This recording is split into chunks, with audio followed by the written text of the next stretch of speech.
Hello, my name is Mason Bertsch. My name is Miguel Castillo, and we were both students at the University of Nevada, Las Vegas, within the computer science department. Today, we're going to be presenting our research for our CS301 Social Implications class. And our research was on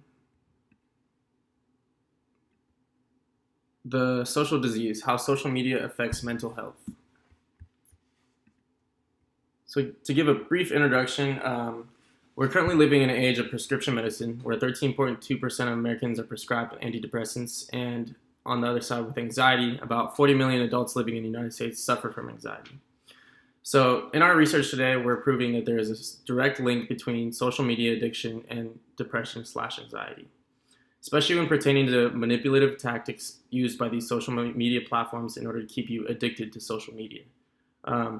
Once addicted to social media, there's a number of things that can lead to the depression and anxiety, including cyberbullying, body dysmorphia, and just self-reflection and self-comparison to other people on the internet. So just a little bit of background. These are all social media sites by now anyone living in the 21st century is familiar with. The main one being Facebook, founded February 2004 by Mark Zuckerberg. The main takeaway here is to note the founding date of most of these social medias, right? They were all founded from the year 2002 and up. So social media is fairly new. And going off of that, it's very new, but it's expanding and growing very rapidly. As this chart here says, it took radio 38 years to reach 50 million users worldwide, where Twitter, it took less than half a year. Now, this growth gives these companies a lot of political and social power.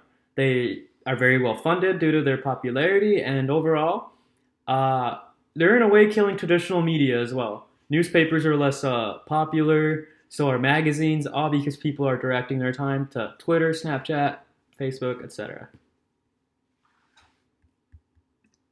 All right, moving on. How social media platforms keep you addicted? So one of the main methods is through the personalization of your experience, or specifically advertisements. Basically, you opt in to let most companies know when you're on their platform what you're looking at, and they use this information to tailor advertisements to you. Not only this, there's also the use of new features. Anytime a new company puts a new feature, all the other social media companies follow. Just take a look at the stories feature. That's now prevalent in just about every social media.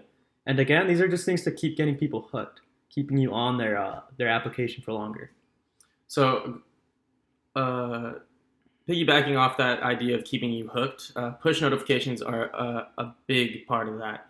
So every time you put your phone down and you start a homework assignment, you actually look down at your phone, there's another push notification telling you that someone on Instagram is liking your picture, or on Twitter, the big corporation Twitter likes to give you a news event as a push notification. So you get drawn back in, you click on it, and you're spending more time on their platform. In a study done by Kimberly Hornby, they tested the degree of addiction among teens on social media on their mobile phones, and they observed how many times a social media app like Instagram would send a push notification onto their phone within their phone. So the average teen showed that over the course of 1 hour, they received 6 notifications to draw back their attention onto their cell phones.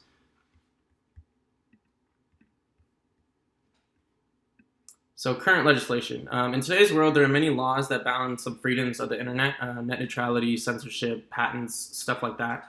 However, there is no regulation right now on tactics used by apps like Instagram, Twitter, and Facebook regarding consent and the tactics like push notifications to give you more advertisements and feed you what you want based on what you've already clicked on and what you paid attention to. So Martin Riedel, professor at University of Texas, Austin, he says, concerning support for regulation by platforms but by the government, we find significant effects of opposition to censorship, perceived intentional censorship, frequency of social media use, and trust in platforms. So this just goes to show that we either have to have trust in these platforms to regulate the information by themselves and be unbiased, or find a regulation ourselves and enforce them onto these social media platforms. But the difficulty of regulating social media in general is just pertains to the fact that social media is worldwide, and it's hard enough to enforce a law on even at a state level. So you can only imagine how much time it would consume to try to enforce this onto the global level.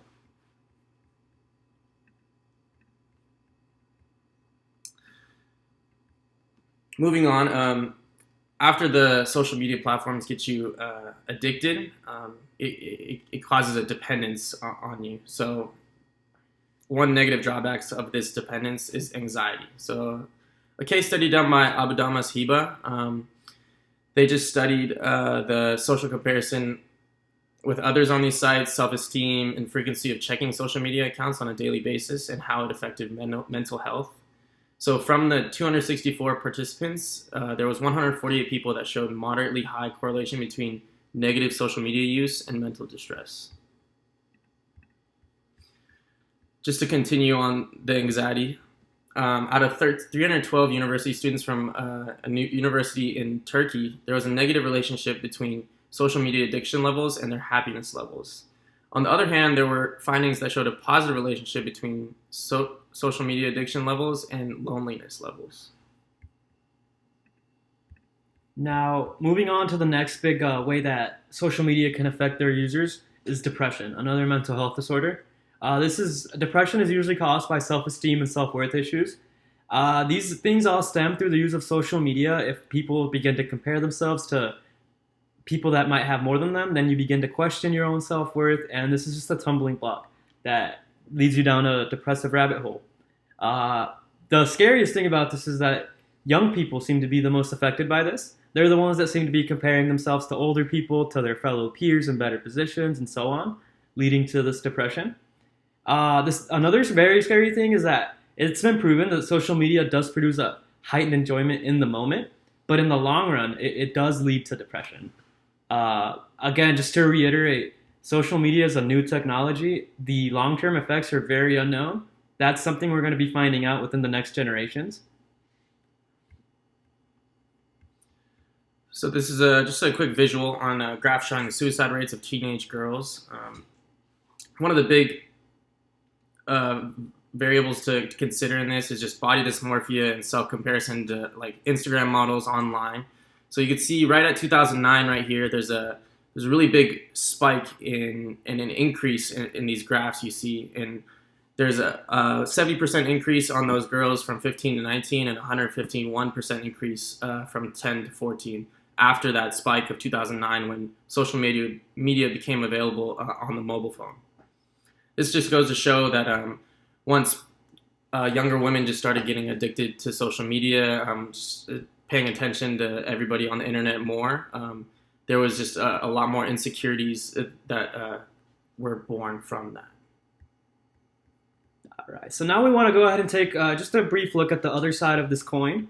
Social media companies argue that users can choose whether they use social media or not. They can opt in on the terms of conditions for data usage. Like a user is provided the option to not use that social media platform. That's just the other side, the way a lot of these social media companies are viewing it. Many mental health issues are proven to stem from passive social media use, though. And they argue that that's an issue more largely based on society and where we're headed, and not so much on their platform.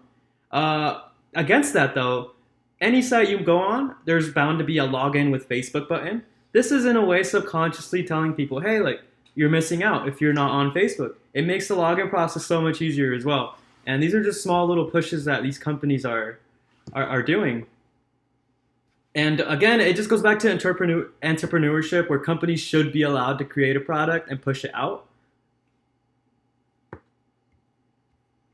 In conclusion, social media platforms have a lot of unintended consequences due to them being fairly new.